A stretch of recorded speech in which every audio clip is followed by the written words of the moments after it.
जोहार जय मूल निवासी, मैं संकेत और आप देख रहे हैं मिंट टीवी। कुछ दिनों पहले समाजवादी पार्टी और फिर उसके बाद बहुजन समाज पार्टी, इन्होंने पत्रकार परिषद लेकर यह ऐलान कर दिया कि हम लोग उत्तर प्रदेश में परशुराम की मूर्तियां बनाएंगे। पहले ये ऐलान समाजवादी पार्टी एसपी की तरफ से हुआ और उसके बाद बीएसपी की तरफ से बहन मायावती जी ने पत्रकार परिषद ली और उस पत्रकार परिषद में उन्होंने कहा कि जितनी बड़ी मूर्ति, जितनी ऊंची मूर्ति समाजवादी पार्टी के लोग परशुराम की उत्तर प्रदेश में लगाएंगे, उससे भी ज्यादा बड़ी या उससे भी ऊंची मूर्ति बीएसपी प्रदेश में लगाएगी। अब ये ब्राह्मणों को खुश करने का या उनको लुभाने की जो होड़ लगी है, वो क्यों लगी है, इसके पीछे क्या कारण है, ये हम समझने की कोशिश करते हैं कि इसका बैकग्राउंड क्या है।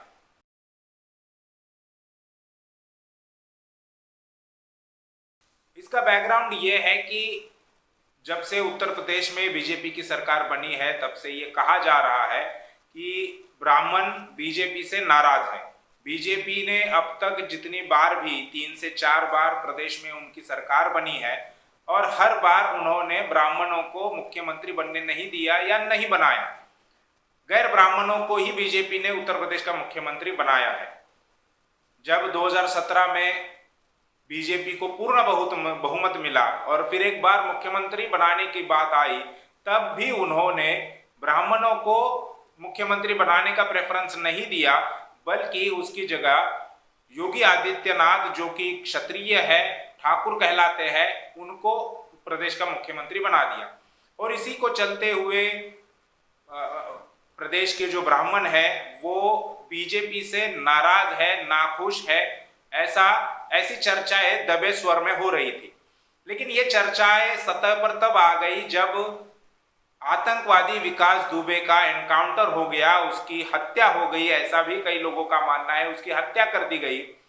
और तब उसके बाद आतंकवादी विकास दुबे के जो अन्य साथी थे, 5 से 6 लोग ऐसे थे जो ब्राह्मण थे और जिनका किसी प्रकार का कोई क्रिमिनल रिकॉर्ड नहीं था, उन्हें भी उत्तर प्रदेश की पुलिस ने एनकाउंटर में मार दिया। फिर चर्चा होने लगी कि योगी के राज में ब्राह्मण सुरक्षित नहीं है, और फिर उसके बाद कांग्रेस की तरफ से ट्विटर पर एक अभियान चलाया गया कि बीजेपी से ब्राह्मण बचाओ। और ये हैशटैग चलाने वाले या ये ट्रेंड कराने वाले, इस पर चर्चा करने वाले ज्यादातर लोग कांग्रेसी लोग थे, कांग्रेसी ब्राह्मण थे। जाहिर सी बात है कि राजनीतिक फायदा उठाने के लिए इस प्रकार का अभियान उन्होंने चलाया है। जो ब्राह्मण बीजेपी से नाखुश है या बीजेपी से नाराज है, बीजेपी के विरोध में है, ऐसा जो बताया जा रहा है, कहा जा रहा है, उनको लुभाने के लिए, उनके वोट हासिल करने के लिए समाजवादी पार्टी और बहुजन समाज पार्टी की तरफ से एक होड़ लगी है, जिसमें कांग्रेस भी पीछे नहीं है। कांग्रेस भी इस होड़ में है, लेकिन वो समाजवादी पार्टी और बहुजन समाज पार्टी की तरह आगे नहीं है। उन्होंने अभी तक किसी प्रकार की ऐसी घोषणा नहीं की जिस प्रकार की घोषणा समाजवादी पार्टी और बीएसपी की तरफ से हुई है। तो ये इसका बैकग्राउंड है, और इसी को लेकर जो ब्राह्मण बीजेपी से नाखुश है, नाराज है, उनको लुभाने के लिए, उनको अपनी तरफ खींचने के लिए, आकर्षित करने के लिए इस प्रकार की घोषणाएं एसपी और बीएसपी की तरफ से की गई है।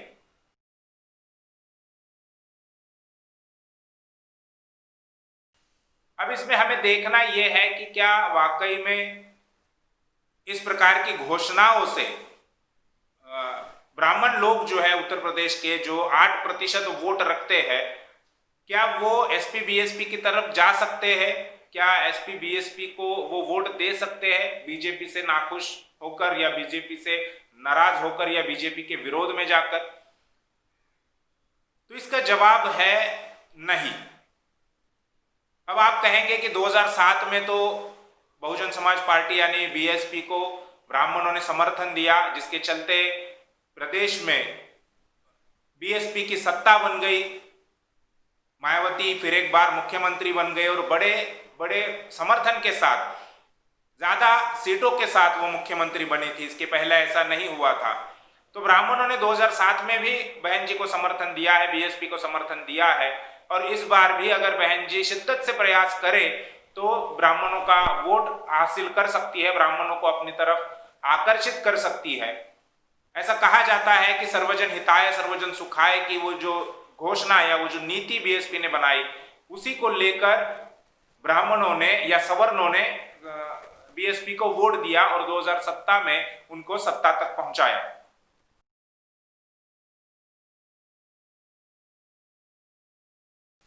लेकिन आज अगर हम 2007 के चुनाव का विश्लेषण करते हैं तो हमें यह दिखाई देता है कि 2007 में बीएसपी की जो सत्ता बनी थी, मायावती जी मुख्यमंत्री बनी थी, वो ब्राह्मणों के समर्थन की वजह से नहीं था, बल्कि ईवीएम में घोटाला करके वो सरकार बनाई गई थी। आज हर चुनाव का 2004 के बाद जितने भी चुनाव हुए हैं देश में, फिर चाहे वो लोकसभा के चुनाव हो, राज्यसभा के चुनाव हो, उन सभी चुनावों का विश्लेषण हमें ईवीएम का जिक्र किए बगैर या ईवीएम में हो रही धांधली को एक्सेप्ट किए बगैर, उसको समझे बगैर नहीं किया जा सकता। तो इसलिए 2007 में जो विधानसभा का चुनाव उत्तर प्रदेश में हुआ था, जिसमें बीएसपी को बड़ी जीत मिली थी, उसकी वजह ब्राह्मणों का समर्थन नहीं था, बल्कि ईवीएम में की हुई धांधली थी, घोटाला था। यह इसलिए हुआ था क्योंकि आगे जाकर मायावती जी ईवीएम के विरोध में ना बोले, उनका मुंह बंद करने के लिए, या अगर बोल भी दे तो भी उनका मुंह बंद कर दिया जा सकता है कि आपने तो 2007 में चुनाव जीता था, अब आप ईवीएम पर कैसे सवाल उठाते हैं। वो चुनाव भी ईवीएम से हुआ था। तो इसलिए 2007 में मायावती जी को या बहुजन समाज पार्टी को, बीएसपी को पूर्ण बहुमत या बड़ी जीत ब्राह्मणों ने दिलवा कर दी थी ईवीएम के माध्यम से। कांग्रेस बीजेपी ने, इसमें ब्राह्मण समर्थन नहीं था।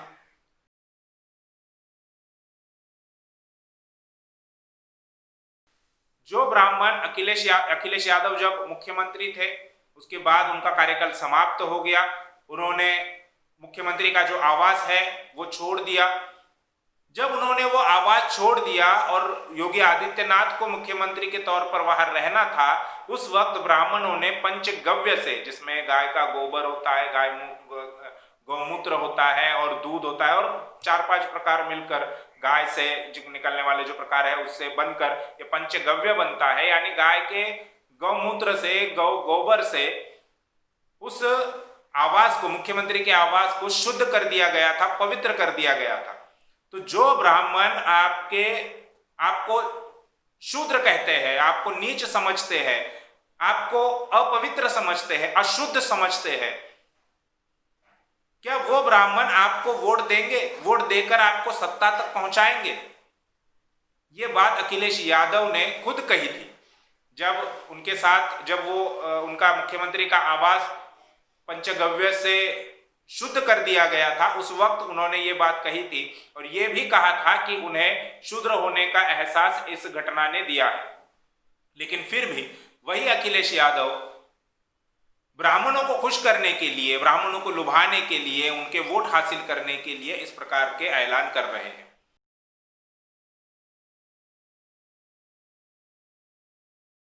दूसरी तरफ हम अगर बीएसपी की तरफ देखें तो सर्वजन हिताय सर्वजन सुखाय की नीति से कांशीराम साहब की जो बहुजन हिताय बहुजन सुखाय की जो नीति थी, जो आंदोलन उन्होंने राजनीति में शुरू कर दिया था, वह बीएसपी ने खत्म कर दिया, मायावती जी ने खत्म कर दिया।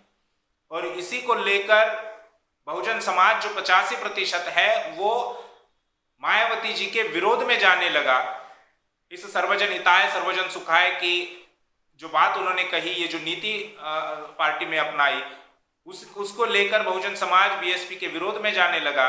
और हम 2007 के बाद देखते हैं कि लगातार बीएसपी का जो ग्राफ है, वोट प्रतिशत है, वो घट रहे हैं।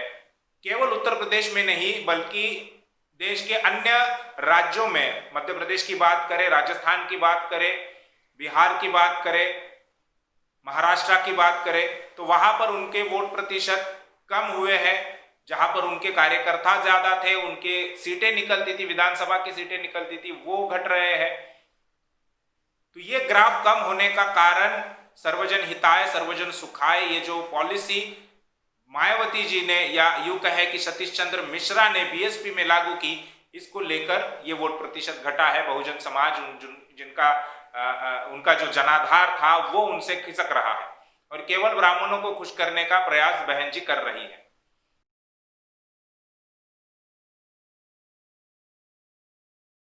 इस पर वरिष्ठ पत्रकार दिलीप मंडल जो है, मंडल सर, इन्होंने अपने ट्विटर पर एक पोस्ट की थी, एक कुछ लिखा था 2-4 लाइन, जो मैंने अपने ट्विटर हैंडल से रिट्वीट भी किया था। उसमें उन्होंने लिखा था कि अगर मायावती और अखिलेश यादव यानी एसपी बीएसपी अगर ब्राह्मणों को मूर्ख बनाकर उनके वोट हासिल करते हैं और एससी एसटी ओबीसी के लिए अगर काम करते हैं तो उसमें दिक्कत क्या है। अब इसमें 2-3 बातें समझने वाली है। सबसे पहली बात यह है कि जो बात दिलीप मंडल सर को समझ में आती है या जो बात हमारे जैसे अन्य लोगों को समझ में आती है कि एसपी बीएसपी ब्राह्मणों को मूर्ख बनाकर उनके वोट हासिल करना चाहती है, ये बात अगर हमें समझ में आती है, दिलीप मंडल सर को समझ में आती है, तो क्या यही बात ब्राह्मणों को समझ में नहीं आती?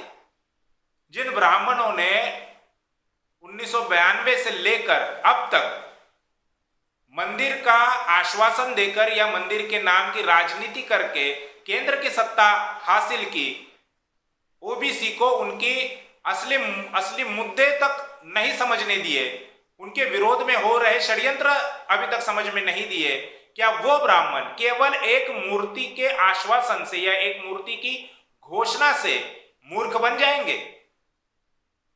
दूसरी बात, अगर मान लीजिए कि ब्राह्मणों को यह समझ में नहीं आ रहा कि एसपी बीएसपी हमें परशुराम की मूर्ति को लेकर मूर्ख बना रहे हैं, लेकिन ये बात दिलीप मंडल सर ने तो ट्विटर पर लिख दी, यानी सोशल मीडिया पर लिख दी, यानी जाहिर कर दी।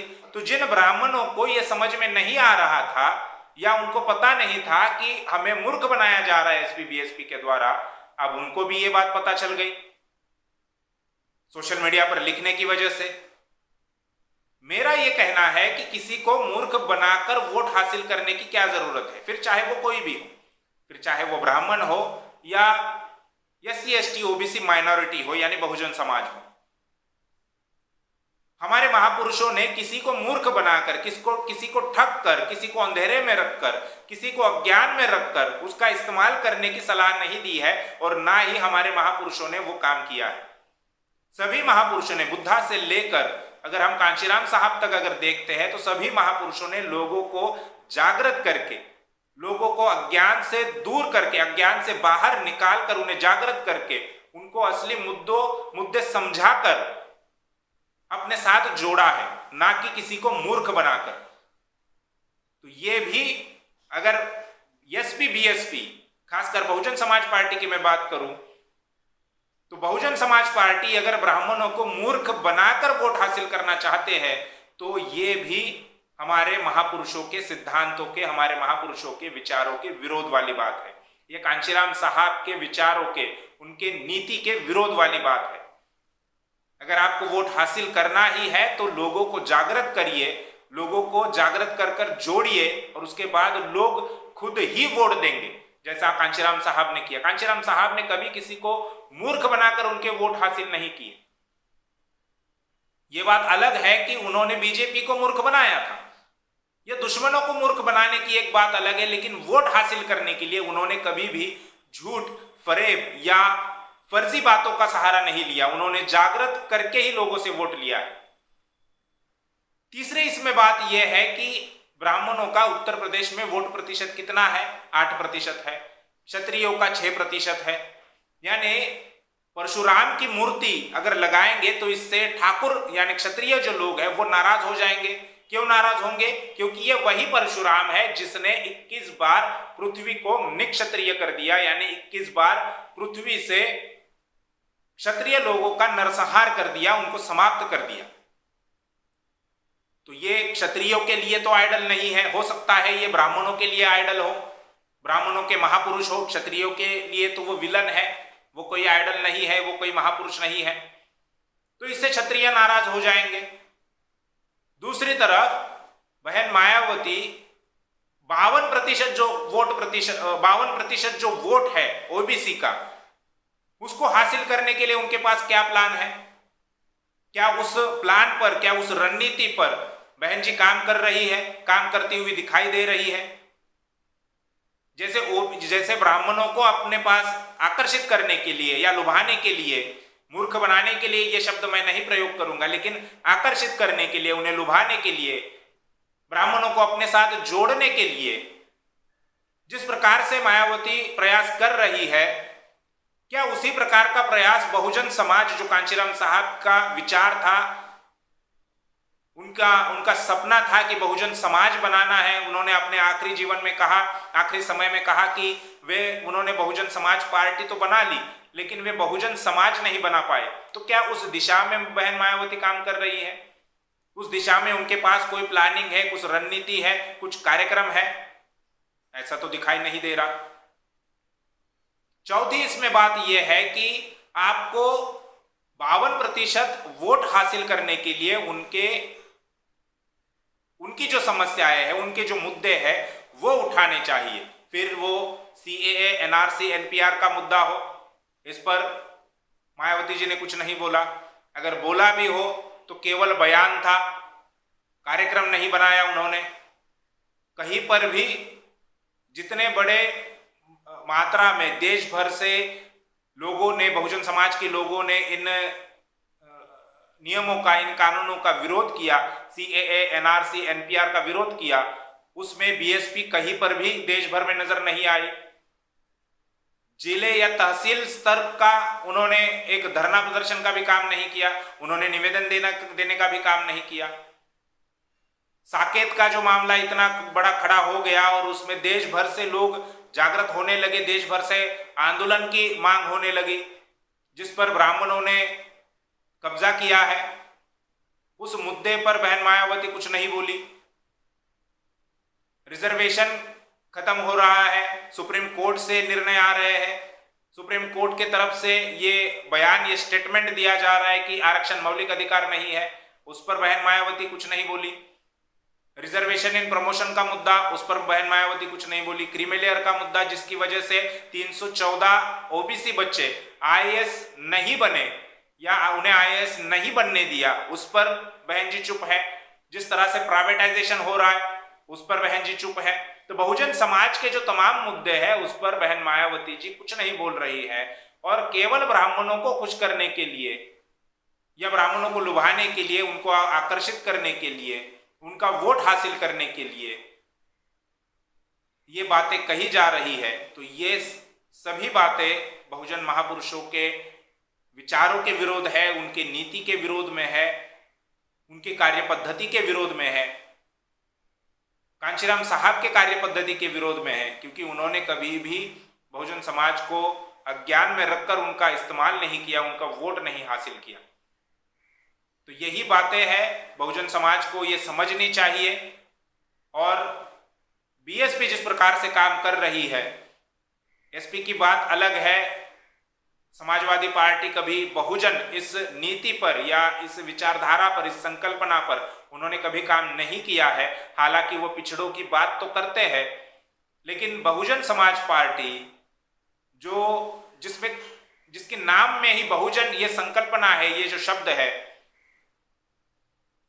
वे भी अगर ब्राह्मणों को ही खुश करने का काम करेगी, वे भी अगर बहुजन समाज के लोगों का कल्याण करने के लिए या उनके मुद्दे उठाने के लिए काम नहीं करेगी, तो बहुजन समाज के लोग उन्हें सबक सिखाएंगे। और जिस प्रकार से वोट प्रतिशत घटा है, जिस प्रकार से बीएसपी का ग्राफ धीरे धीरे नीचे आया है, ये अपने आप में साबित करता है। कांचीराम साहब ने जब उनके पास कुछ नहीं था, तब उन्होंने पार्टी बनाई, नेशनल पार्टी का दर्जा उसे हासिल किया, प्रदेश की सत्ता हासिल की। लेकिन जब से सर्वजन हिताय सर्वजन सुखाय की जो नीति बहन जी ने अपनाई है, उसके चलते बीएसपी का ग्राफ नीचे ही जा रहा है। और अभी तो बहन जी ने इन सभी मुद्दों पर आत्म परीक्षण करना चाहिए, सेल्फ एनालिसिस करना चाहिए कि हम सही दिशा में जा रहे या नहीं। इस पूरे वीडियो पर ये जो जानकारी हमने आपको देने का प्रयास किया है, इस पर आपकी क्या राय है, क्या सोच है, ये हमें कमेंट बॉक्स में जरूर लिखकर बताइए। बीएसपी की तरफ से ये जो फैसला या जो ऐलान किया है वो कितना सही है, वो कितना कारगर 2022 के चुनाव में होगा, ये भी हमें कमेंट बॉक्स में जरूर लिखकर बताइए। ये वीडियो अगर अच्छा लगा हो तो उसे लाइक कीजिए और शेयर कीजिए। शुक्रिया।